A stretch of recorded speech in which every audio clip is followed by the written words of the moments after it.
അല്ലാഹു ഏകനാ. സുബ്ഹാനല്ലാഹ് വൽഹംദുലില്ലാഹ്. അല്ലാഹുവേ, എല്ലാറ്റിനും നിനക്ക് നന്ദി റബ്ബേ. എൻ്റെ ജീവൻ, എൻ്റെ കുടുംബം, എൻ്റെ ചുറ്റുപാടുകൾ, എൻ്റെ സുഹൃത്തുക്കൾ, എനിക്ക് തന്ന അറിവ്, എൻ്റെ ആരോഗ്യം, എൻ്റെ സമയം, അല്ലാഹുവേ നീ തന്ന എല്ലാ അനുഗ്രഹങ്ങൾക്കും അറിഞ്ഞും അറിയാത്തതുമായ അസ്ബഗ അലൈക്കും നിഅമഹു ളാഹിറതൻ വബാതിന, കാണുന്നതും കാണാത്തതുമായ അനുഗ്രഹങ്ങൾ എത്രയാണ് എൻ്റെ റബ്ബെനിക്ക് തന്നത്. അതുകൊണ്ട് അള്ളാഹുവിൻ്റെ അബ്ദ്, അടിമകളായി ജീവിക്കുന്ന ആണും പെണ്ണും മറ്റുള്ളവരിലേക്ക് നോക്കി അസൂയപ്പെടാതെ അൽഹംദുലില്ലാഹ്, അല്ലാഹുവേ എൻ്റെ അത്ര പോലും അനുഗ്രഹങ്ങളില്ലാത്ത എത്ര പേർ ഈ ലോകത്ത് കഴിഞ്ഞുകൊണ്ടിരിക്കുന്നുണ്ട്. അല്ലാഹുവേ നിനക്ക് സ്തുതി. വലാ ഇലാഹ ഇല്ലല്ലാഹു വല്ലാഹു അക്ബർ. ലാ ഇലാഹ ഇല്ലല്ലാഹ്. പലരും പലതിനെയും ആരാധിക്കുന്ന ലോകമാണിത്. പെണ്ണിനെ ആരാധിക്കുന്നവരുണ്ട്, സമ്പത്തിനെ ആരാധിക്കുന്നവരുണ്ട്, ശരീരത്തിൻ്റെ ആഗ്രഹങ്ങളെ ആരാധിക്കുന്നവരുണ്ട്, ലഹരിയെ പൂജിക്കുന്നവരുണ്ട്, സമ്പത്തിനെ, ബിസിനസ്സിനെ ആരാധിക്കുന്നവരുണ്ട്. എന്ന് പറഞ്ഞാൽ എല്ലാറ്റിനും മീതെ അതുമാത്രമാണെന്ന് ചിന്തിക്കുന്ന മൗഢ്യന്മാർ. അല്ലാഹുവേ, ഓരോരുത്തർക്കും ഓരോരോ ആരാധ്യ വസ്തുക്കളുണ്ടെങ്കിൽ ലാ ഇലാഹ ഇല്ലല്ലാഹ്. പ്രവാചകന്മാരുടെ ജിഹ്വയിലൂടെ, പ്രവാചകന്മാരുടെ നാക്കിലൂടെ റബ്ബേ ലോകത്തിന് നീ നിന്നെ പരിചയപ്പെടുത്തിയ പ്രവാചകന്മാർ, നിന്റെ പേര് അല്ലാഹ്. നിനക്ക് സിഫാത്തുകളുണ്ട്, വിശേഷണങ്ങളുണ്ട്, 99 നാമങ്ങളുണ്ട്. പ്രപഞ്ചത്തിൽ ഒരു മനുഷ്യൻ, ഒരു ജീവി, ആർക്കെങ്കിലും ജീവനുണ്ടോ ആ ജീവൻ്റെ നിലനിൽപ്പിനാവശ്യമായ സർവമാന ഗുണങ്ങളുമുള്ള, വിളിച്ചു പ്രാർത്ഥിക്കാൻ പറ്റുന്ന യാ ഷാഫി, യാ മുതആലി, യാ ലതീഫു, യാ ഖബീറു, യാ സമീഉ, യാ റാസിഖു, യാ അല്ലാഹ്. മനുഷ്യരുടെ ഓരോ ഹാജത്തുകൾക്കും ഉത്തരം നൽകുന്ന ഇസ്മുകളാണ് അള്ളാഹുവിൻ്റെ ഇസ്മുകൾ. അള്ളാഹുവെ, ഓരോരുത്തർക്കും ഓരോരോ ആരാധ്യനുണ്ടെങ്കിൽ എൻ്റെ കണ്ണിന് കാണാൻ കഴിയാത്ത, കണ്ണുകൾക്ക് വിഷയീഭവിക്കാത്ത അള്ളാഹുവേ, കണ്ണുകളെ നിയന്ത്രിക്കുന്നവനായ നീയാണ് എൻ്റെ ആരാധ്യനെന്ന് ഒരു മുസ്ലിം വിളിച്ചു പറയുന്നു. അതാണ് ലാ ഇലാഹ ഇല്ലല്ലാഹ് വല്ലാഹു അക്ബർ വലാ ഹൗല വലാ ഖുവത ഇല്ലാ ബില്ലാഹിൽ അലിയിൽ അദീം. അല്ലാഹു അക്ബർ. അല്ലാഹുവേ, നിൻ്റെ വിഷയം വിഷയങ്ങളിൽ ഏറ്റവും വലിയ വിഷയമാണ്. അല്ലാഹുവേ, നിൻ്റെ കാര്യങ്ങളിൽ ഏറ്റവും വലിയ കാര്യമാണ്. അല്ലാഹു കബീറാണ്. അള്ളാഹിൻ്റെ ഇസ്മുകളിൽ അക്ബറില്ല. എന്നാൽ അല്ലാഹുവേ, നിൻ്റെ വിഷയം അക്ബറാണ്. നീ കബീറാണ് റബ്ബേ, ബാക്കിയുള്ളവരൊക്കെ സഗീറാണ്. അള്ളാഹുവാണ് വലിയവൻ. അല്ലാഹ് ഏറ്റവും വലിയവൻ എന്ന് പറയാൻ വലിയവർ വേറുണ്ടോ അള്ളാഹു അല്ലാതെ? അതുകൊണ്ട് റബ്ബിൻ്റെ ഇസ്മിൽ അക്ബറില്ല. അള്ളാഹിൻ്റെ ഇസ്മ കബീറാണ്. അള്ളാഹു വലിയവനാണ്, ബാക്കി മുഴുവനും സഗീറാണ്. വലാ ഹൗല വലാ ഖുവത ഇല്ലാ ബില്ലാഹിൽ അലിയിൽ അദീം. മഹോന്നതനായ റബ്ബേ, ഞങ്ങൾ എത്ര കഴിവുകളുണ്ട് എന്ന് പറഞ്ഞാലും നിന്റെ കഴിവല്ലാതെ, നീ തരുന്ന സിദ്ധിയല്ലാതെ ലാ ഹൗല വലാ ഖുവത ഇല്ലാ ബില്ലാഹിൽ അലിയിൽ അദീം. അഹങ്കരിക്കാനൊരിടമില്ലാതെ ചിന്തകളെ കൊണ്ടും ആരോഗ്യം കൊണ്ടും അല്ലാഹു നമ്മളെ അനുഗ്രഹിച്ചിട്ടുണ്ടെങ്കിൽ അതൊരിക്കലും ധിക്കാരമായി കൂടാ. നമ്മുടെ പ്രകടനങ്ങൾ അത് അല്ലാഹുവിൻ്റെ മുമ്പിലുള്ള സമർപ്പണമാണ്.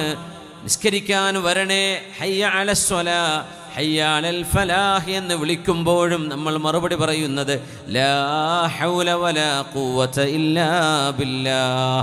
അല്ലാഹുവേ, നന്മയിലേക്ക് വരണം, നിസ്കരിക്കാൻ വരണം, ഹയ്യ അലൽ ഫലാഹ്, വിജയത്തിലേക്ക് വരണം എന്ന് നീ വിളിക്കുമ്പോൾ, 2 കാലുകളെ കൊണ്ട് നടക്കണമെങ്കിൽ, ഒരു ബൈക്കിൻ്റെ ഹാൻഡിൽ പിടിക്കണമെങ്കിൽ, വാഹനം ഓടിക്കണമെങ്കിൽ റബ്ബേ നീ തരുന്ന കഴിവുകളല്ലാതെ എന്നെ കൊണ്ട് കഴിയില്ല റബ്ബേ. വലാ ഹൗല വലാ ഖുവത ഇല്ലാ ബില്ലാഹ്.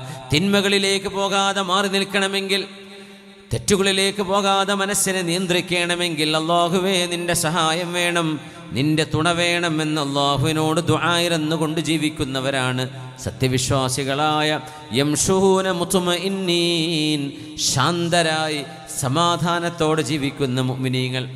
ഈ സമാധാനം അല്ലാഹു നൽകുന്ന സമാധാനമാണ്.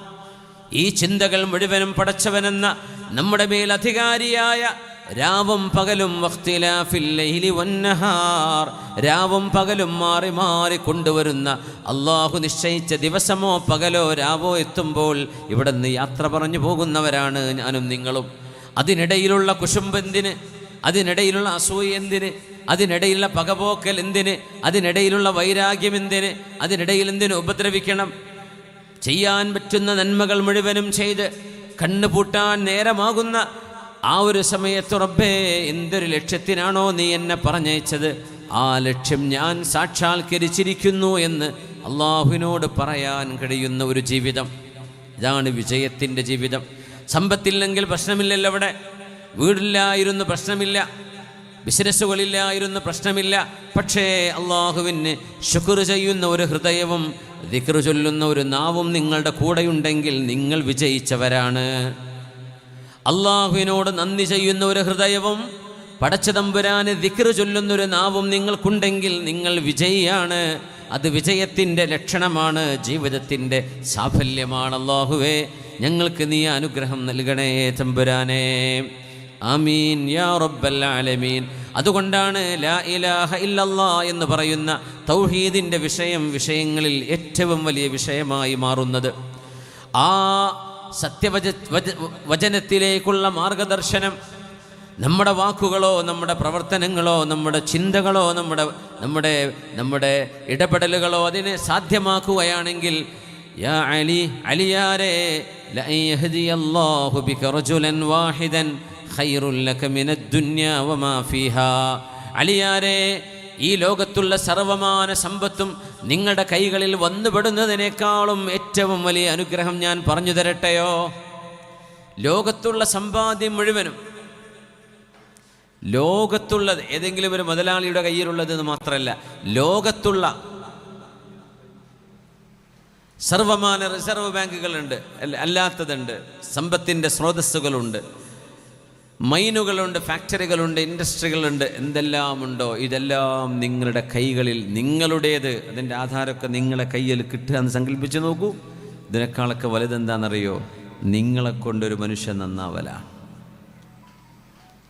സിഹ്ർ ചെയ്യുന്നൊരു പെണ്ണ് നിങ്ങളുടെ ഒരു വാക്കുകൊണ്ട്, സിഹ്ർ ചെയ്യുന്നൊരാണ് നിങ്ങളുടെ ഒരു ഉപദേശം കൊണ്ട് ആ പണി നിർത്തിയാൽ ഈ ലോകം മുഴുവനും നിങ്ങൾക്ക് കയ്യിൽ കിട്ടുന്നതിൻ്റെ തുല്യമാണ്. ലഹരിക്കടിമയായൊരു ചെറുപ്പക്കാരൻ നിങ്ങളുടെ ഒരു സ്നേഹത്തലോടലും നിങ്ങൾ കൂട്ടുകാരൻ എന്ന നിലയ്ക്ക് അവനെ ഉപദേശിക്കുകയും ചെയ്ത് മാറ്റിയെടുത്താൽ ഈ ലോകത്ത് നിങ്ങൾക്ക് എത്ര വലിയ ജോലി കിട്ടുന്നതിനേക്കാളും വലിയ ഖൈർ ആ ചെറുപ്പക്കാരൻ നന്നാവലാണ്. മോഷണവും തിന്മയും